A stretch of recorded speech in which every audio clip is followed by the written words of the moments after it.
Okay, hello, writers. Happy Monday morning. I hope you've all taken a look back, looked at what's made you angry, looked at what's making you burn out. And today, Ted, if you're up for it, we're going to talk about some daily practices that help with life and then the writing career. So how does that sound? Good, good.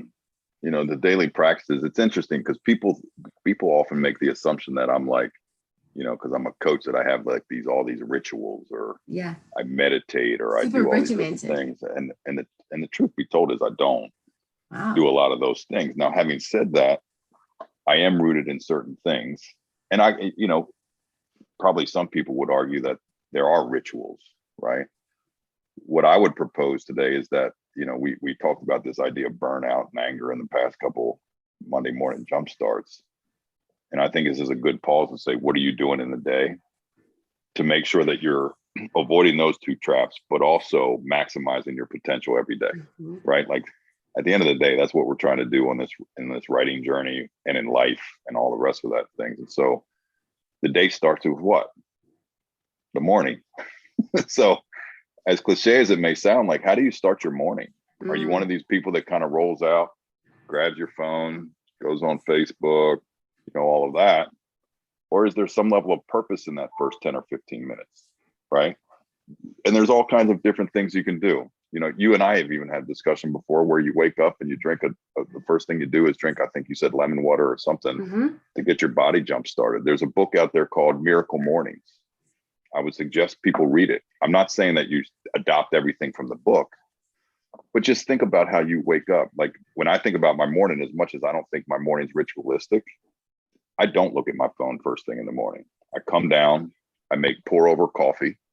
Takes me about 8 to 10 minutes to make it. I start my day with that. And I always start my day with connection. For me, connection is my sons and my wife. And so I make them breakfast. I sit down and talk to them. Sometimes I'll go back up and lay in bed. I'm always up a half hour early than anybody in my house. It's the quietest part of my day, right? And so I want you to start to think about, how do you start your morning? How do you jumpstart your morning? Because I think that's an important part. And then as you start looking at some of the things you do, you say daily practices.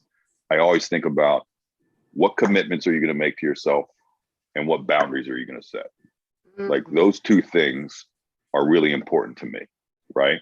And so we could call it ritual, but for me, I know in myself that if I don't work out, I'm not the same human being. I'm just not. And so there is always, the night before, I look at my schedule, I know exactly during the day when I'm going to be able to work out. And it's not always the same time. It's predicated on, what my schedule is and what kind of events I have and all this other stuff, speaking engagements. But the day before, I go into the day knowing when I'm going to get my workout. And mentally, I'm good then. And then I get my workout. I also know what I'm going to eat. Like there's just certain things. And what I would propose to everybody here is that you have to be sort of methodical. The way I like to describe it, Jade, and then I'll shut up, which is, I just think you have to create a rhythm in your life. And the rhythm of your life, it can't be chaotic, and it's got to be rooted in commitments that you have that serve you well and healthy boundaries. So you're not going to be the person that says yes to everything and doing all this. A healthy boundary would be, I have 3 to 3:45. And by the way, my workouts are 40 minutes. They're not these hour and a half thing. They're regimented. And you go, I have 3 to 3:45 blocked off. A healthy boundary would be, hey, Jade wants to talk at 3 o'clock. I can't. And that's why I always bring up the idea of boundaries when, setting up daily practices that support your life and your business and the rest of it. Because if you don't make room for those important things first, everything else takes over. And that's why I said this at an event we had recently. It's like, that's why I do all those things that I can in the morning. Because as soon as I sit down at this computer, there is so much that is coming at me that I know I'm not going to get to those things, right? And Rebecca Matter is a huge fan. I haven't read it personally yet, of the book called Atomic Habits. And the reason why I know I discussed with her is because I realized that I was is it called not habit stacking, but basically you stack your day, right? So I know that every morning when I wake up, the first thing I do is have lemon water And the next thing I do is have celery juice. The next thing I do, my daughter's going to wake up. I'm going to get her ready, cook her breakfast, get her off to school.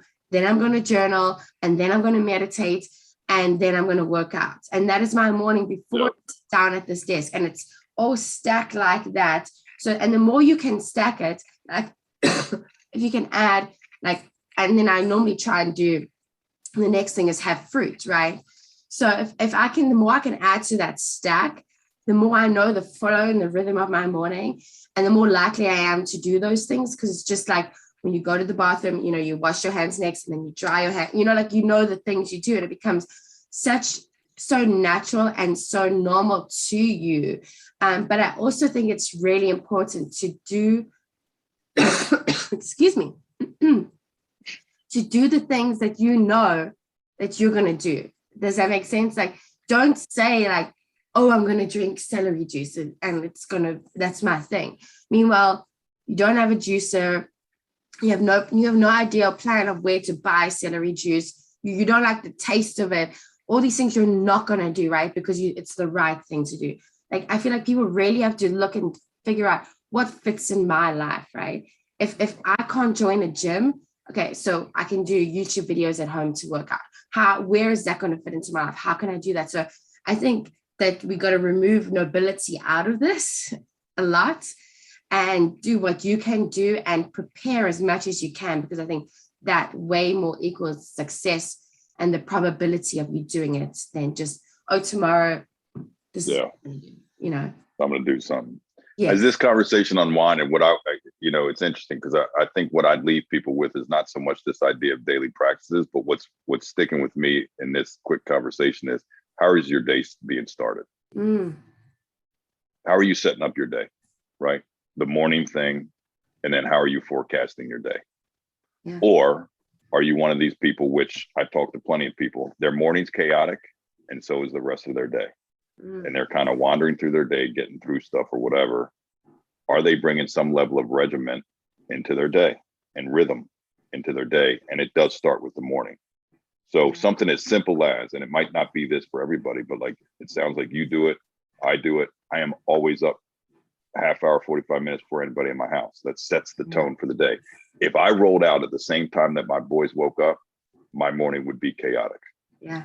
And then it would follow suit because mentally I'm immediately off. And so the main thing I want people to explore here is, what does your morning look like? And are you going into your day with certain levels of intention, commitments, boundaries, regiment, and then doing the things that you actually say that you're going to do, to your point. I love that. Awesome. What a great place to end up. And then, Ted, I feel like if you do all these things, you're way more likely to be successful. So why don't we talk about success next week and what that means to everybody? Does that work? Yeah. Awesome. Sounds good. Okay, we'll see you then. Thank you, Ted. See you.